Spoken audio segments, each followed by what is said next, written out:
प्रिय द्वितीय वर्ष राजनीति विज्ञान के विद्यार्थियों, आज मैं आपको आपके प्रथम प्रश्न पत्र प्रमुख राज्य व्यवस्थाओं के अंतर्गत अमेरिकी संघीय कार्यपालिका के प्रमुख राष्ट्रपति और ब्रिटिश प्रधानमंत्री के अंतर संबंधों या तुलनात्मक विवेचन के बारे में चर्चा करने जा रही हूँ।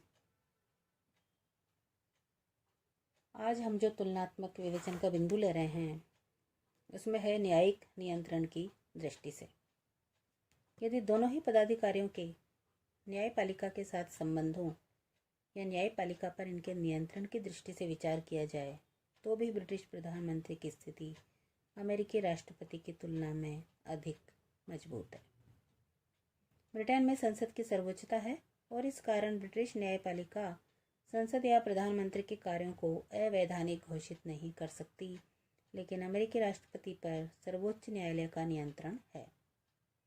उदाहरण के लिए अमेरिका के सर्वोच्च न्यायालय ने राष्ट्रपति रूजवेल्ट की नवनिर्माण आर्थिक नीति को अवैधानिक घोषित कर दिया था।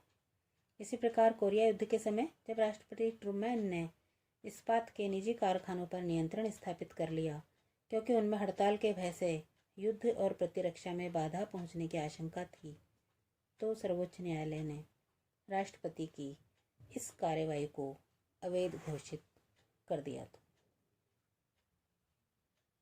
अगला जो बिंदु है तुलना की दृष्टि से बहुत महत्वपूर्ण है, वो है दलीय नेता की दृष्टि से। आज की स्थिति में ब्रिटेन और अमेरिका दोनों ही देशों में राजनीतिक दल देश की व्यावहारिक राजनीति में महत्वपूर्ण भूमिका निभाते हैं। ब्रिटेन में प्रधानमंत्री अपने दल का और अमेरिका में राष्ट्रपति अपने दल का नेता है, लेकिन दलीय नेता के रूप में प्रधानमंत्री की स्थिति बहुत अधिक सुदृढ़ है। इसका एक कारण तो संस्थात्मक और अध्यक्षात्मक शासन व्यवस्था का भेद है।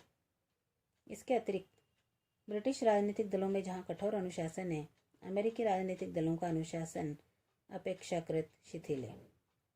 ब्रोगन ने इस संबंध में लिखा है, न केवल प्रधानमंत्री राजनीतिक जीवन का ऐसा केंद्र है जैसा केंद्र अमेरिकी जीवन में नहीं देखा जाता, वरन वह एक ऐसे रूप में दलीय संगठन का प्रधान होता है जिस रूप में बहुत कम राष्ट्रपति देखे जाते हैं।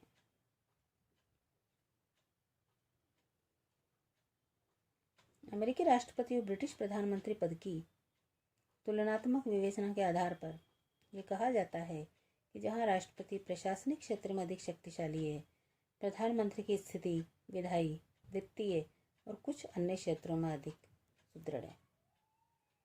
लास्की का कथन सत्य है कि अमेरिकी राष्ट्रपति ब्रिटिश प्रधानमंत्री से कुछ कम भी है और कुछ अधिक भी। इन दोनों पदाधिकारियों में एक विशेष समय पर कौन अधिक शक्तिशाली होगा, यह अनेक तथ्यों पर निर्भर करता है, जिसमें प्रथम और एक मुख्य तत्व है संबंधित पदाधिकारियों का व्यक्तित्व।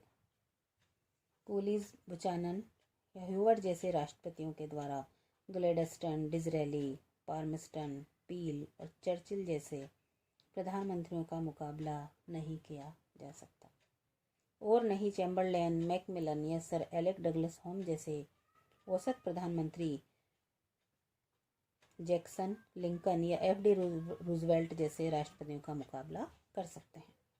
इसके अतिरिक्त राष्ट्रपति की स्थिति तत्कालीन परिस्थितियों, जिसमें संकट काल में राष्ट्रपति की शक्तियां निश्चित रूप से बढ़ जाती हैं और कांग्रेस में उसके दल की स्थिति पर निर्भर करती हैं।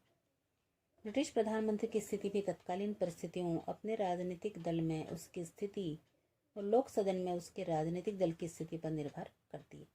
यदि प्रधानमंत्री को अपने दल में निर्विवाद नेतृत्व की स्थिति प्राप्त नहीं है या लोक सदन में उसके राजनीतिक दल को स्पष्ट बहुमत प्राप्त नहीं है या बहुत ही कम बहुमत प्राप्त है, तो ऐसे प्रधानमंत्री की तुलना में अमेरिकी राष्ट्रपति की स्थिति अधिक सुदृढ़ होती है। प्रधानमंत्री की स्थिति को प्रभावित करने वाला एक प्रमुख तत्व यह है कि प्रधानमंत्री एक दलीय सरकार का नेतृत्व कर रहे हैं या गठबंधन सरकार का। एक दलीय सरकार होने पर प्रधानमंत्री की स्थिति सुदृढ़ होती है, लेकिन गठबंधन सरकार होने पर प्रधानमंत्री की शक्तियां तथा समस्त शासन व्यवस्था में उसकी स्थिति सीमित और नियंत्रित हो जाती है। तो इस प्रकार से अमेरिकी राष्ट्रपति और ब्रिटिश प्रधानमंत्री की स्थिति बहुत कुछ उनके व्यक्तित्व, तत्कालीन परिस्थितियों पर भी निर्भर करती है। धन्यवाद।